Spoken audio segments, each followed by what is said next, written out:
സുവിശേഷത്തിൻ്റെ എരിയുന്ന ജ്വാലകളായി. അനേകം വൈദികരിത ലോകത്തിൽ പ്രശോഭിക്കുന്നു. ക്രിസ്തു എന്ന പ്രകാശത്തെ അവർ പ്രഘോഷിക്കുന്നു. വെല്ലുവിളികളെ അതിജീവിച്ച് അവർ ദൈവരാജ്യത്തിന് സാക്ഷ്യം നൽകുന്നു. ഇത് ലെബനോൺ എന്ന ദേശത്ത് നിരവധി വർഷം മിഷൻ ശുശ്രൂഷ നിർവഹിച്ച് മടങ്ങിവന്ന ദിവ്യരക്ഷക സഭാംഗമായ ഫാദർ ബിനോയ് ഉപ്പുമാക്കൽ. ഇപ്പോൾ ദിവ്യരക്ഷക സഭയുടെ കേരളത്തിലെ ദൈവവിളി പ്രമോട്ടർ കൂടിയായ ഈ വൈദികൻ ലെബനോനിലെ അഭയാർത്ഥി ക്യാമ്പുകളിലെ തൻ്റെ ശുശ്രൂഷകളെക്കുറിച്ചും തൻ്റെ ദൈവവിളിയുടെ മഹത്വത്തെക്കുറിച്ചും നമ്മോട് പങ്കുവയ്ക്കുന്നു. ബിനോയച്ച, ശാലോം ടി വിയിലെ ജോഷു എന്ന ഈ പ്രോഗ്രാമിലേക്ക് സ്വാഗതം. ഫാദർ ബിനോയ് ഉപ്പുമാക്കൽ, CSSR അല്ലേ, റിഡംപ്റ്ററിസ്റ്റ് സഭാംഗമാണ് അച്ഛൻ. അച്ഛൻ്റെ വീട് എവിടെയാണ് അച്ഛൻ?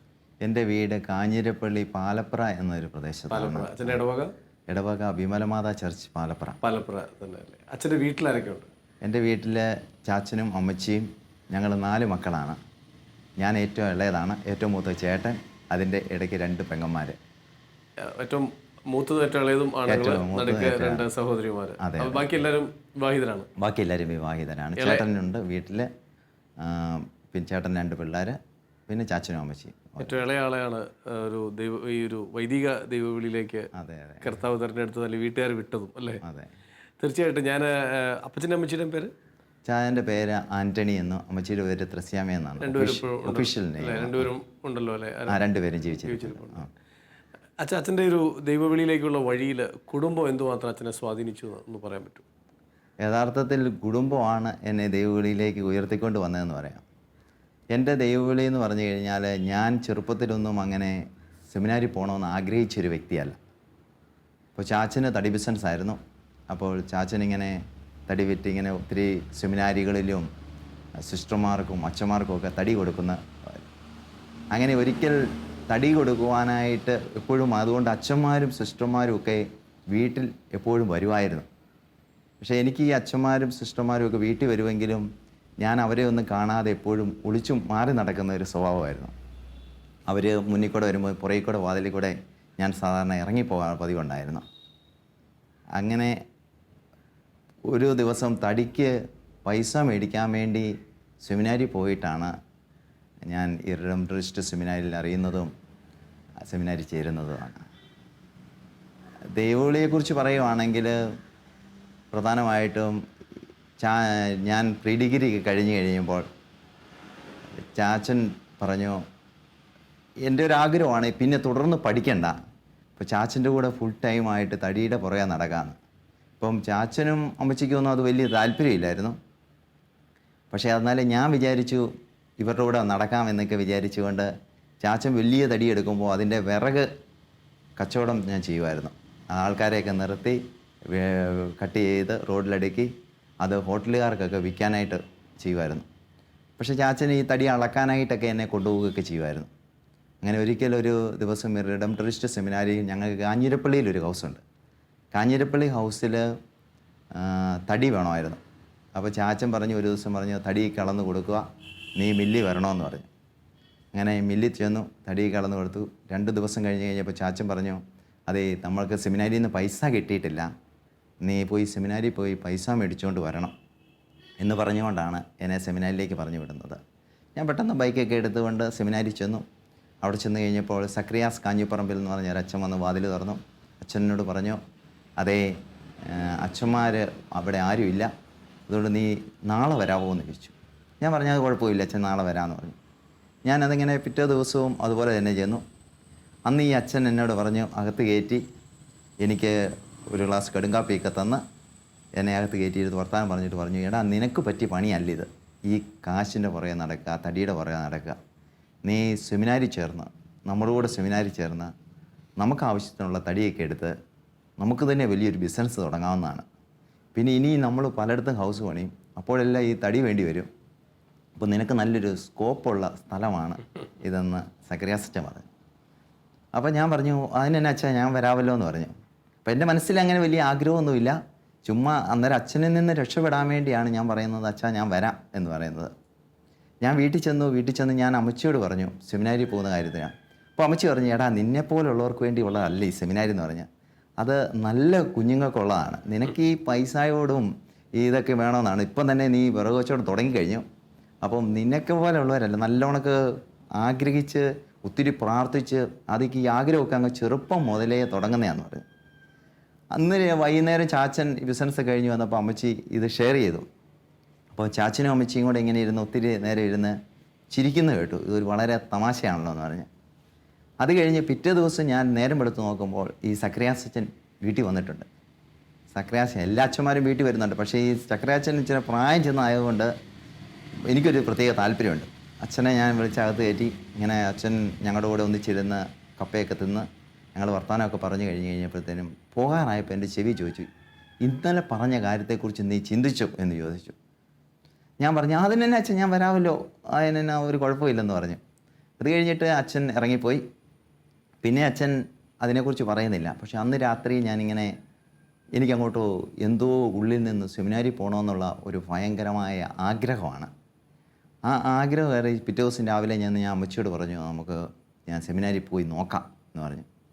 ഞാൻ അന്നേരം സക്രിയാസച്ചനെ വിളിച്ചു. സക്രിയാസ് അന്നേരം ജോയിച്ചൻ എന്ന് പറഞ്ഞ ജോയി MTH ഞങ്ങളുടെ തന്നെ വൊക്കേഷൻ പ്രൊമോട്ടറായിരുന്നു അന്ന് ആ കാലത്തെ. അച്ഛനെ പറഞ്ഞു വിട്ടു. അങ്ങനെയാണ് ഞാൻ സെമിനാരിലേക്ക് വരുന്നത്. പക്ഷേ ഈ സെമിനാരി പോകുന്നില്ലെങ്കിലും അതിനു മുമ്പ് എനിക്ക് 10ാം ക്ലാസ്സിലൊക്കെ വെച്ച് കഴിഞ്ഞപ്പോൾ നല്ലതണ്ണി എന്ന് പറഞ്ഞ ഒരു ആശ്രമം ഉണ്ടായിരുന്നു. 3 ബ്രദേഴ്സ് താമസിക്കുന്ന ഒരു സ്ഥലം. Sunny brother, Johny brother, Binoy brother എന്ന് പറഞ്ഞ് മുണ്ടക്കതിനടുത്ത് നല്ലതണ്ണിയിൽ. അപ്പോൾ ഞാൻ ഇവരുടെ കൂടെ അവർക്ക് പൊടിമറ്റത്തൊരു ട്യൂഷൻ സെൻ്ററുണ്ട്. അപ്പോൾ വൈകുന്നേരങ്ങളിൽ ഈ ട്യൂഷൻ സെൻറ്ററിൽ വരികയും ഇവരുടെ കൂടെ ഒന്നിച്ചിരുന്ന് പ്രാർത്ഥിക്കുമായിരുന്നു. അങ്ങനെ ഞാനൊരു 7-7:30 വരെയൊക്കെ ഒന്നിച്ചിരുന്ന് പ്രാർത്ഥിക്കുകയും, അപ്പോൾ ഇംഗ്ലീഷ് പഠിക്കാനെന്നുള്ള രീതിയിലാണ് ഞാൻ അവിടെ പോകുന്നത്. കാരണം വീട്ടിൽ താമസിച്ച് ചെന്ന് കഴിഞ്ഞാൽ. പക്ഷേ അവിടെ ചെന്ന് കഴിഞ്ഞിട്ട് ഈ ബ്രദേഴ്സ് അവിടെ ഇരുന്ന് പ്രാർത്ഥിക്കുകയും ഒരുങ്ങിക്കൊണ്ടിരിക്കുമായിരുന്നു അവർ. അത് കഴിഞ്ഞിട്ട് അതിൻ്റെ ഇടയ്ക്ക് ഞാൻ പ്രീ ഡിഗ്രിയുടെ അവസാന ഘട്ടങ്ങളിലായപ്പോഴത്തേനും അവർ നല്ലതണ്ണിയിലേക്ക് ഒരു മലയിൽ ഒരു ആശ്രമമൊക്കെ പണിത് അങ്ങോട്ട് മാറി. അപ്പോൾ അന്നേരം ഞാനിങ്ങനെ വീട്ടിലെപ്പോഴും പറയുമായിരുന്നു, ഞാൻ എവിടെയെങ്കിലും പോകുന്നുണ്ടെങ്കിൽ ഈ ആശ്രമത്തിലായിരിക്കും ഞാൻ പോകുന്നത്, അവരുടെ കൂടെ ആയിരിക്കുമെന്ന്. അപ്പോൾ വെള്ളിയാഴ്ചയൊക്കെ അവധി അല്ലെങ്കിൽ ഒരു 3 ദിവസം അവധിയൊക്കെ എവിടെ നിന്നെങ്കിലും കിട്ടുവാണെങ്കിൽ ഞാൻ അന്നേരം ഓടി ഈ ആശ്രമത്തിൽ പോയി ഇവരോട് ഇരിക്കുമായിരുന്നു. ഞാൻ അവിടെ ആശ്രമത്തിൽ അവർ വെളുപ്പിന് എഴുന്നേറ്റിരുന്ന പ്രാർത്ഥനയും കാര്യങ്ങളൊക്കെയാണ്. പക്ഷേ ഞാൻ വലിയ പ്രാർത്ഥിക്കുന്നൊന്നുമില്ലെങ്കിലും ഞാൻ ഇവരുടെ കൂടെ പോയിരിക്കും. എല്ലാ ദിവസവും വെളുപ്പിനെ 3 മണിക്ക് അവരെഴുന്നേക്കും, ആ കൂടെ ഞാനും എഴുന്നേക്കുമായിരുന്നു. അങ്ങനെ ആ ഒരു ഈശോയുമായിട്ട് ഒത്തിരി അടുക്കുവാനായിട്ട് ആ ബന്ധം എനിക്ക് സാധിച്ചതാണ്. അപ്പോൾ അങ്ങനെ അവരുടെ കൂടെ ചേരണമെന്നായിരുന്നു. പക്ഷേ ഇതൊരു മറ്റുള്ളവരൊന്നും അറിയാതെ അച്ഛനൊന്നും ആവുന്നുമില്ല, അങ്ങനെ ഒതുങ്ങി താമസിക്കുന്നതും ഒരു മലയുടെ മൂട്ടിൽ പോയി താമസിക്കുന്നതൊന്നും മറ്റുള്ളവർക്ക് അത്ര എന്താണ് ഇതിൻ്റെ പിന്നിൽ നിന്നുള്ള ആർക്കും മനസ്സിലാകുന്നില്ലായിരുന്നു. അതുകൊണ്ട് പിന്നെ ഈ ചാച്ചനും അമ്മച്ചിക്കും ഒരു ആഗ്രഹം എന്താണെന്ന് വെച്ച് കഴിഞ്ഞാൽ ഇനി ഞാൻ അവരുടെ കൂടെ പോയാലോ എന്നുള്ളൊരു ചിന്തയുണ്ട്. കാരണം ഞാനെപ്പോഴും അതിനെക്കുറിച്ച് പറയും. ഒരിക്കൽ ഞാനൊരു ഒരാഴ്ചത്തോളം മാറി നിന്ന് കഴിഞ്ഞപ്പോൾ ചാച്ചൻ അവിടെ അന്വേഷിച്ച് വരാനൊക്കെ ഇടയായി. എന്നെ അന്വേഷിച്ച് നീ അവിടെ ചേർന്നോ എന്നറിയാൻ വേണ്ടിയൊക്കെ ആയിട്ട്. ഞാൻ പിറ്റേ ദിവസം അത് കഴിഞ്ഞ് തിരിച്ചൊക്കെ വന്ന്, അപ്പോൾ അതിനേക്കാൾ ഉപരിയായിരിക്കും എന്നോർത്ത് സെമിനാരി പോകുന്ന നല്ലതാണെന്ന് ഓർത്തുകൊണ്ടായിരിക്കാം അവരൊരു പക്ഷേ സമ്മതിച്ചത്.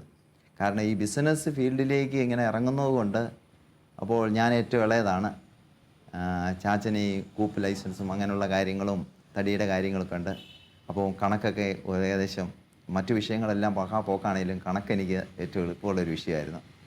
അങ്ങനെയൊക്കെ ആയതുകൊണ്ട് ഒരു താല്പര്യം ഈ ബിസിനസ്സിലേക്ക് ഇറങ്ങുമെന്നുള്ളൊരു പ്രതീക്ഷയിലാണ് വീട്ടുകാരിരുന്നത്.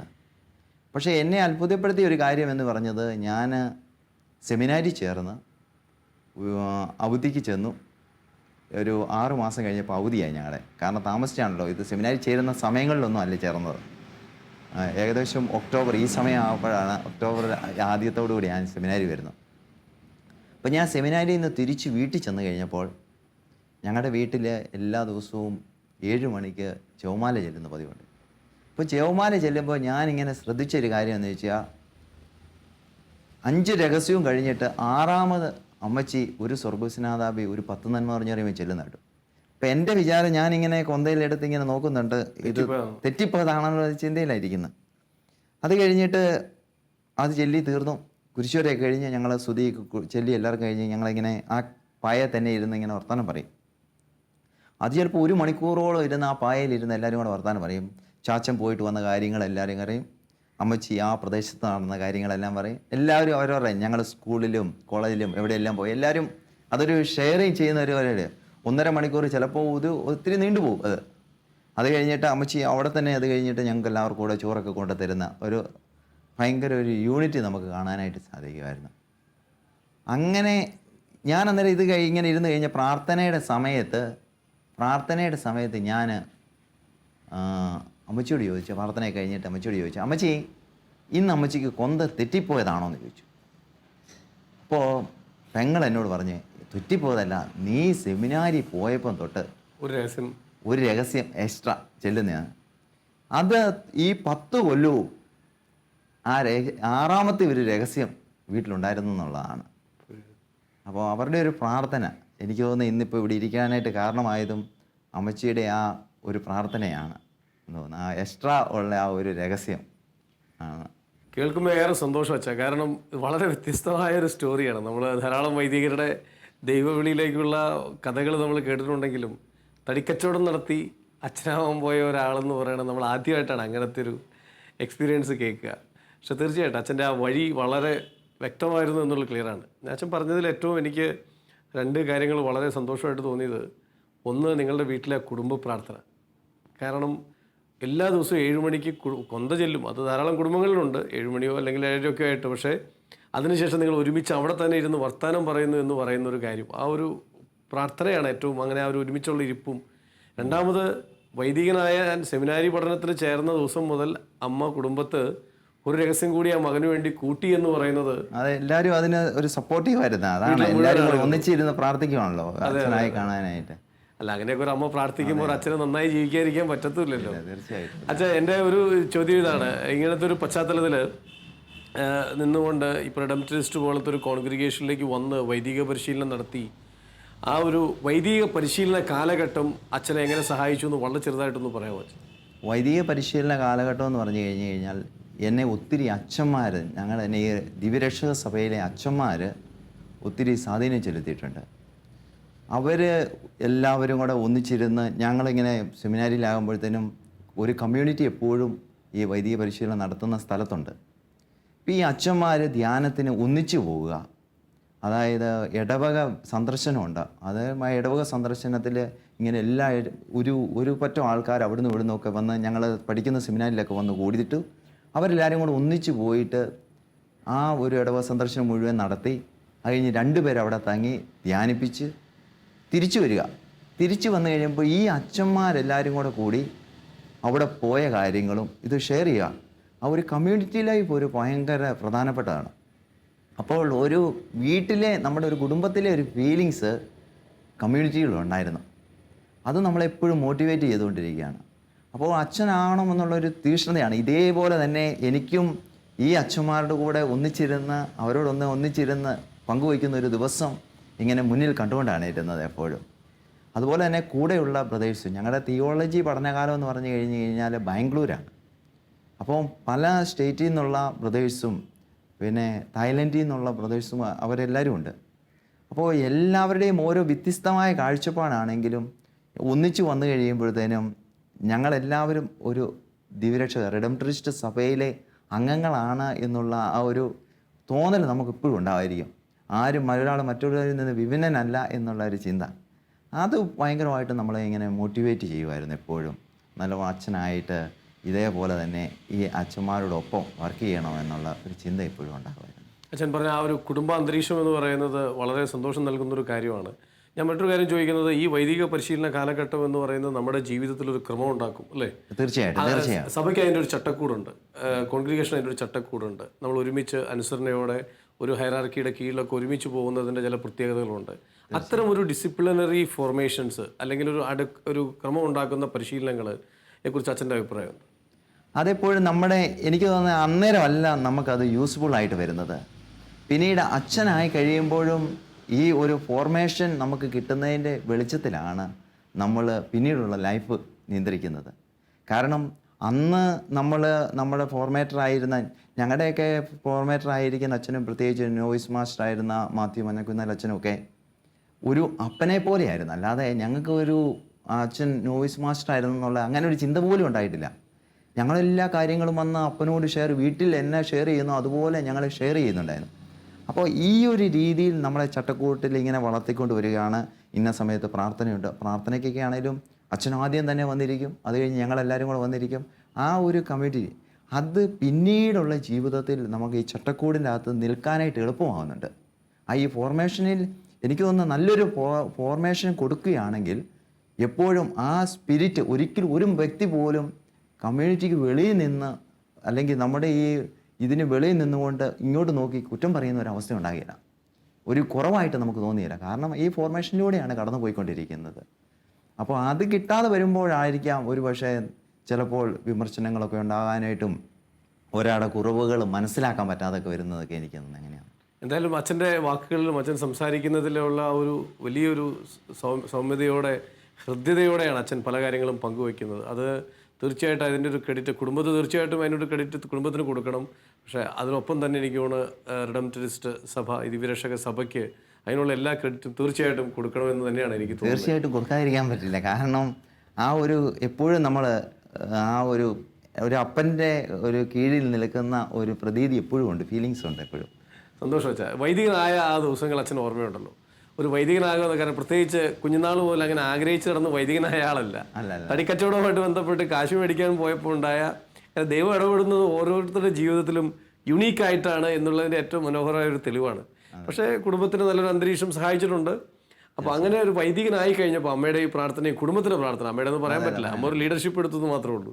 കുടുംബത്തിൻ്റെ ഈ ഒരു പ്രാർത്ഥനയുടെ ഒക്കെ പിൻബലത്തോടു കൂടി വൈദികനായ ഒരു നാളുകൾ, അതിൻ്റെ ചില അനുഭവങ്ങളും അതിൻ്റെ ചില ആ ദിവസങ്ങളിലെ ഒരു ബോധ്യങ്ങളൊക്കെ ഒന്ന് പറയാമോ? ഈ വൈദികനായെന്ന് പറഞ്ഞു കഴിയുമ്പോഴത്തേന് എനിക്ക് ഏറ്റവും ഒരു പറയാനായിട്ടുള്ള, അതിന് മുന്നിൽ ഒരു കഥ പറയാനുണ്ട്. കാരണം എന്താണെന്ന് വെച്ച് കഴിഞ്ഞാൽ ചാച്ചനെ ഈ തടി ബിസിനസ്സൊക്കെ നടത്തി ഇടയ്ക്കൊന്ന് പരാജയപ്പെട്ടു പോയായിരുന്നു. പരാജയപ്പെട്ടു പോയി കഴിഞ്ഞപ്പോൾ എൻ്റെയും പെങ്ങളുടെയും, എൻ്റെ പെങ്ങൾ എന്നേക്കാൾ ഒരു 1.5 വയസ്സിന് വ്യത്യാസമുള്ളൂ, ഒന്നിച്ച് ആദ്യ കുർബാന നടത്തണമെന്ന് വീട്ടിൽ ഭയങ്കര ആഗ്രഹമായിരുന്നു. ഇച്ചിരി ആഘോഷപൂർവ്വം നടത്തണമെന്ന്.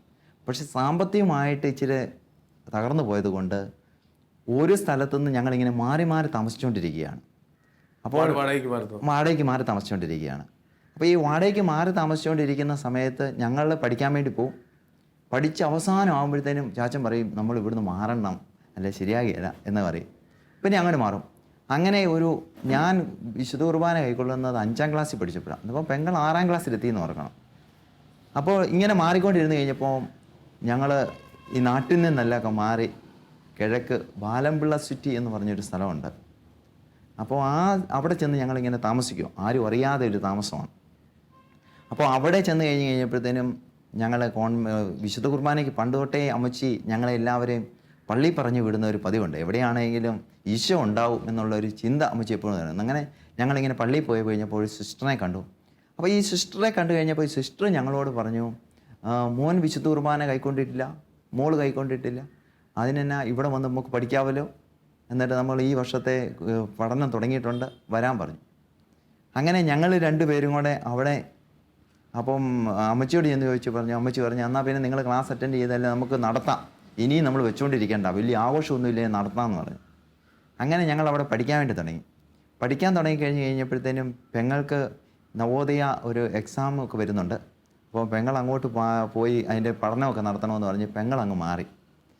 പിന്നെ ഞാൻ മാത്രമേ ഉള്ളൂ. അപ്പോൾ ഞാൻ വിചാരിച്ചു ഏതൊക്കെയായാലും പഠിച്ചുകൊണ്ടിരിക്കുകയാണല്ലോ, അങ്ങ് കണ്ടിന്യൂ ചെയ്യാമെന്ന് പറഞ്ഞു.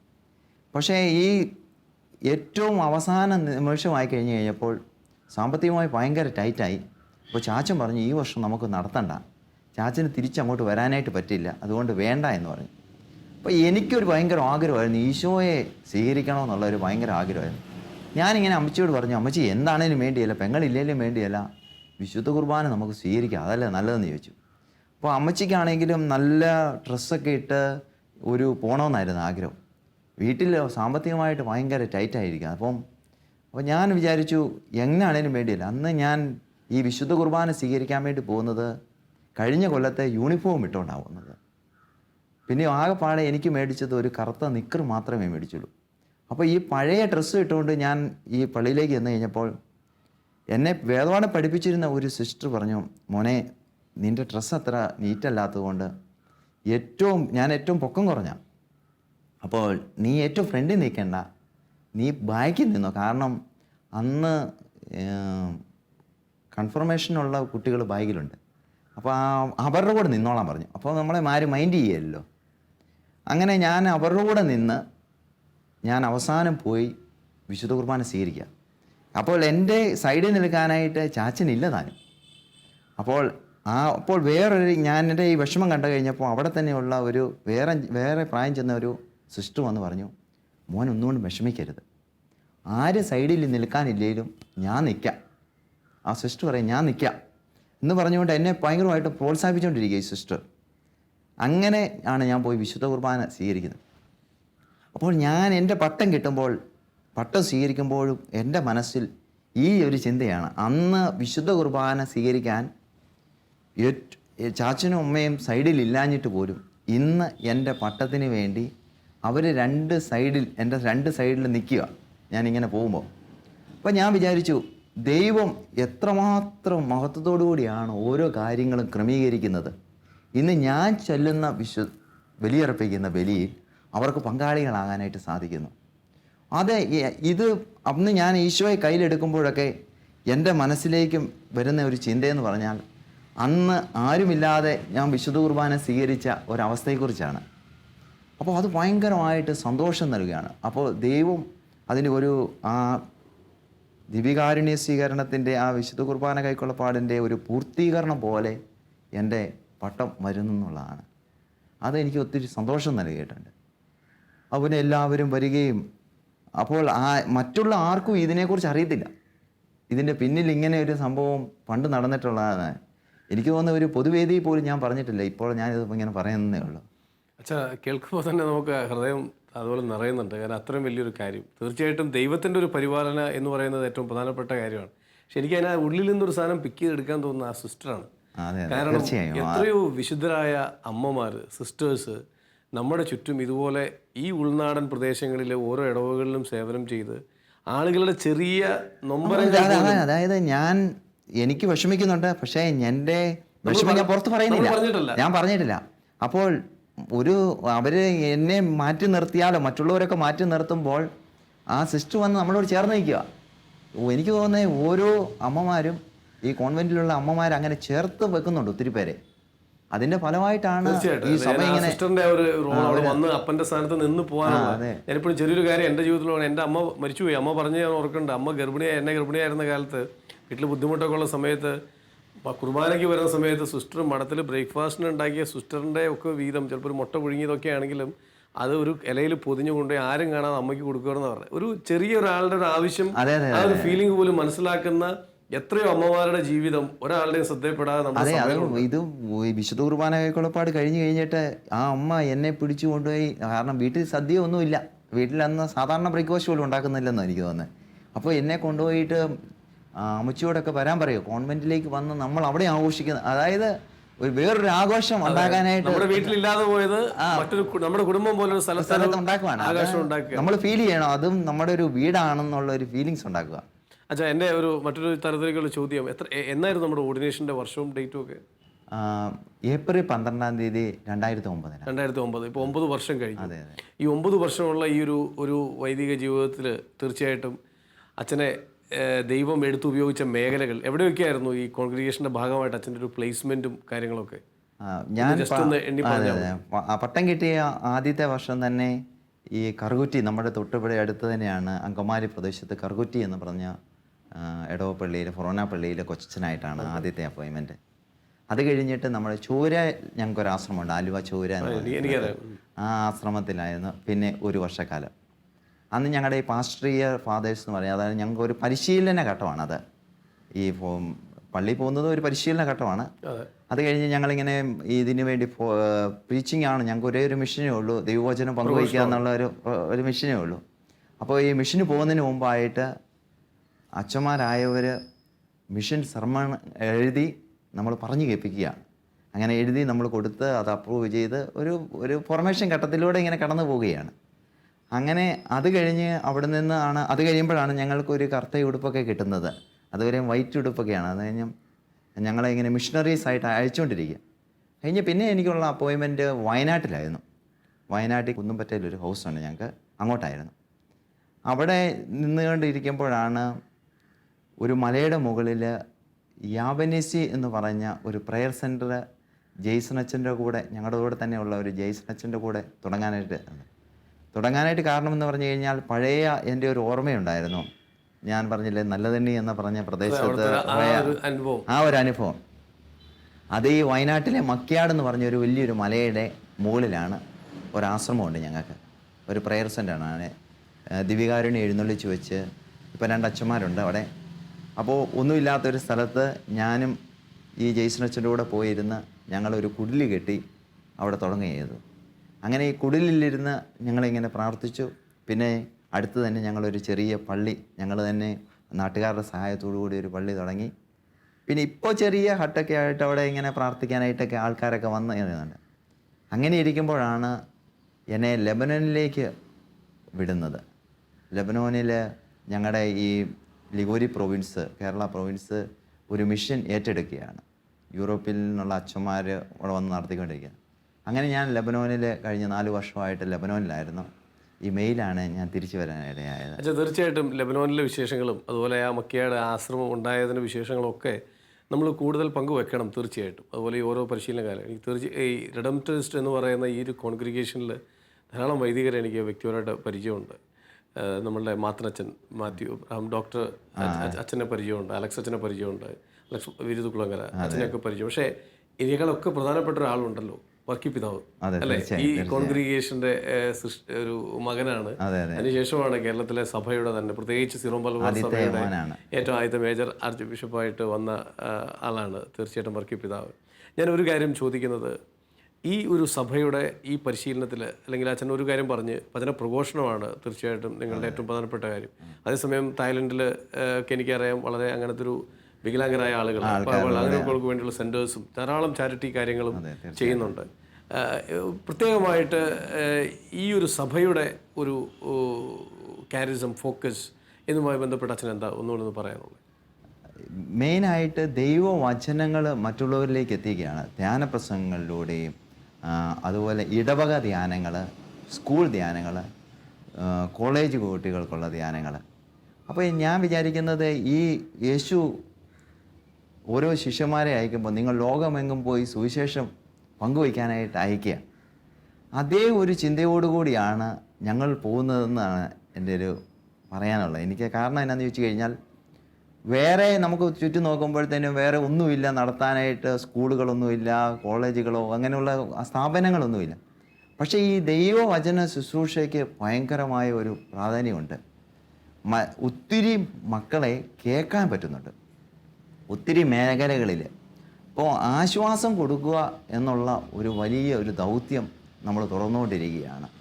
അപ്പോൾ ഈ വചനം കേട്ടിട്ട് ആൾക്കാർ, വചനത്തിലൂടെയും കൗൺസിലിങ്ങിലൂടെയൊക്കെ ആൾക്കാർ വന്ന് അവരുടെ പ്രശ്നങ്ങളൊക്കെ വരുമ്പോൾ നമ്മളിരുന്ന് പ്രാർത്ഥിക്കുകയാണ്.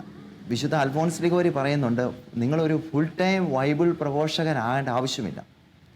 നിങ്ങൾ പകുതി സമയം ഹൗസുകളിലിരുന്ന് പ്രാർത്ഥിക്കണമെന്ന്. അപ്പോൾ ഈ വചന പ്രഘോഷണത്തിന് വേണ്ടി നമ്മൾ പോകുമ്പോൾ കണ്ടുമുട്ടുന്ന ആൾക്കാരുണ്ട്, ഒത്തിരി പേരെ കണ്ടുമുട്ടുന്നുണ്ട്. ഈ കണ്ടുമുട്ടുന്ന ആൾക്കാർക്ക് വേണ്ടി പ്രാർത്ഥിക്കുവാനായിട്ട് ഒരു സമയം നമ്മൾ മാറ്റിവെക്കുന്നുണ്ട്. അതുപോലെ തന്നെ എല്ലാവരും വചനപ്രഘോഷണത്തിന് പോകുന്നില്ല. ഫോർമേഷൻ നടത്തുന്നവരുണ്ട്, ഇതിനുവേണ്ടി ഒരുക്കിക്കൊണ്ടിരിക്കുന്ന ഒത്തിരി പേരുണ്ട്. പ്രായമുള്ള അച്ഛന്മാർ പോകുന്നില്ല. പക്ഷേ ഈ അച്ഛന്മാർ ആര് വചനപ്രഘോഷണത്തിന് പോയാലും അവർക്ക് വേണ്ടി ഉള്ളിലിരുന്ന് പ്രാർത്ഥിക്കുന്നുണ്ട്. അത് നമ്മൾ കാണുന്നില്ലെന്നേ ഉള്ളൂ. വെളിയിൽ വചനപ്രഘോഷണം നടത്തുന്ന 1-2 അച്ഛന്മാരെ കണ്ടാലും ഇതിന് പിന്നിൽ വലിയൊരു പ്രാർത്ഥിക്കുന്ന ഒരു പറ്റം ആൾക്കാരുണ്ട് എന്നുള്ളത് മനസ്സിലാക്കണം. അതിൻ്റെ ഫലമായിട്ടാണ് ഈ മനസാന്തരങ്ങളുണ്ടാകുന്നത്. അച്ഛൻ പറയുമ്പോൾ തന്നെ എനിക്ക് അതിൻ്റെ ഒരു ആഴം മനസ്സിലാവണം. എന്തുമാത്രം ഒരു ഗൗരവത്തോടു കൂടിയാണ് ഈ വചനപ്രഘോഷണത്തെ സഭ കാണുന്നത് എന്നുള്ളത്, ഈ റിഡംപ്റ്ററിസ്റ്റ് സഭ കാണുന്നത് എന്നുള്ളത്. എൻ്റെ ഒരു ചോദ്യം, ഒരു പക്ഷേ അവസാനത്തെ ചോദ്യം ഈ എപ്പിസോഡിൽ, കാരണം അച്ഛനെ സംബന്ധിച്ചിടത്തോളം അച്ഛൻ്റെ വാക്കുകളിലുമൊക്കെ വലിയ ആഴമുണ്ട്. അത് ദൈവം നയിച്ച വഴികൾ, ഒരുപക്ഷെ നല്ല തന്നെ ആശ്രമം മുതൽ പിന്നീട് റിഡംപ്റ്ററിസ്റ്റ് കോൺഗ്രിഗേഷനിലൊരു പരിശീലനം, വീണ്ടും മക്കിയായിട്ടുള്ള ആശ്രമത്തിലേക്കുള്ള വഴികൾ, അതിനേക്കാളും കുറച്ചുകൂടെ കട്ടിയുള്ളൊരു മിഷനിൽ ലെബനോനിലുള്ള മിഷനിലും ഒക്കെ പോയപ്പോൾ അച്ഛൻ എന്താണ്, പക്ഷേ അച്ഛൻ്റെ വാക്കുകളിലൊക്കെ ഈ ഒരു ഫോർമേഷൻ സഹായിച്ചിട്ടുണ്ടെന്ന് ക്ലിയറാണ്. പക്ഷേ എങ്കിലും ഈ ഇത്രയും ഒരു 9 വർഷത്തെ ഈ ഒരു വൈദിക ജീവിത കാലഘട്ടത്തും ഇന്നും കെടാത്ത ഈ തീ ഉള്ളിൽ നിൽക്കാൻ, ഈ ഒരു വ്യക്തതയുള്ള ആഴമുള്ള ഈ ഒരു തീക്ഷ്ണത നിലനിൽക്കാൻ അച്ഛൻ്റെ ഒരു ശക്തി എന്താ, ഒരു സ്രോതസ് എന്താ? അത് പ്രാർത്ഥനയാണ്, അത് പറയാതിരിക്കാൻ പറ്റില്ല. നമ്മൾ അതായത് പ്രാർത്ഥിക്കുന്ന ഒരു സമൂഹത്തിൽ നിൽക്കുമ്പോൾ നമ്മളെ ഇങ്ങനെ എപ്പോഴും മോട്ടിവേറ്റ് ചെയ്തുകൊണ്ടിരിക്കുകയാണ്. അപ്പോൾ ഈ ഫോർമേഷൻ കാലങ്ങളിലാണെങ്കിൽ പോലും നമ്മളെ എല്ലാവരും ഒന്നിപ്പിച്ചത് പ്രാർത്ഥിപ്പിച്ചായിരുന്നു. ഓരോ സമയങ്ങളിൽ ഓരോ യാമപ്രാർത്ഥനകളൊക്കെ ചെല്ലുന്ന സമയങ്ങളിൽ ഒന്നിച്ചിരുന്ന് പ്രാർത്ഥിച്ചു. അച്ഛൻ പറഞ്ഞതുപോലെ തന്നെ ഈ പ്രാർത്ഥിക്കുന്ന ഒരു സമൂഹത്തിൻ്റെ കൂടെ ആയിരിക്കുന്നു എന്നതുപോലെ തന്നെ ആ സമൂഹം അച്ഛനെ എന്തുമാത്രം സ്വാധീനിച്ചിട്ടുണ്ട് എന്നുള്ളത് അച്ഛൻ്റെ നാച്ചുറൽ റെസ്പോൺസിലുണ്ട്. പ്രാർത്ഥനയാണ് അതിനുള്ള ബലം. തീർച്ചയായിട്ടും ഈ പ്രാർത്ഥനയിൽ തന്നെ ആശ്രയിച്ചുകൊണ്ട് എന്നും പ്രാർത്ഥിക്കുന്ന ഒരു വൈദികനായ അച്ഛന് തുടരാൻ പറ്റട്ടെ. ഈ ഒരു എപ്പിസോഡിലെ അച്ഛൻ്റെ ഈ പങ്കുവെക്കലുകൾക്ക്, ഏറ്റവും ഹൃദ്യമായ ഈ ഷെയറിങ്ങുകൾക്ക് തീർച്ചയായിട്ടും കൂടുതൽ വിശേഷങ്ങൾ അടുത്ത എപ്പിസോഡിൽ പറയണം. പക്ഷേ ഈ ഒരു സാന്നിധ്യത്തിന് നന്ദി. ശിമയോനും യാക്കോബും യോഹന്നാനും വലകഴുകും വലക്കാരും വഞ്ചിക്കാരും. ശിമയോനും യാക്കോബും യോഹന്നാനും വലകഴുകും വലക്കാരും വഞ്ചിക്കാരും. ഒരു നിമിഷം കേൾക്കാമോ നിങ്ങൾക്കായി നൽകാം ഞാൻ ഇന്നൊരു സന്ദേശം. നിങ്ങളെ സാക്ഷാൽ മുക്കുവരാക്കാൻ ഉതകും സുവിശേഷം. നിങ്ങളെ സാക്ഷാൽ മുക്കുവരാക്കാൻ ഉതകും സുവിശേഷം. ആഴക്കടലിൽ പോകുവിൻ, ആഴത്തിൽ വലയെറിയുവിൻ. ആഴക്കടലിൽ പോകുവിൻ,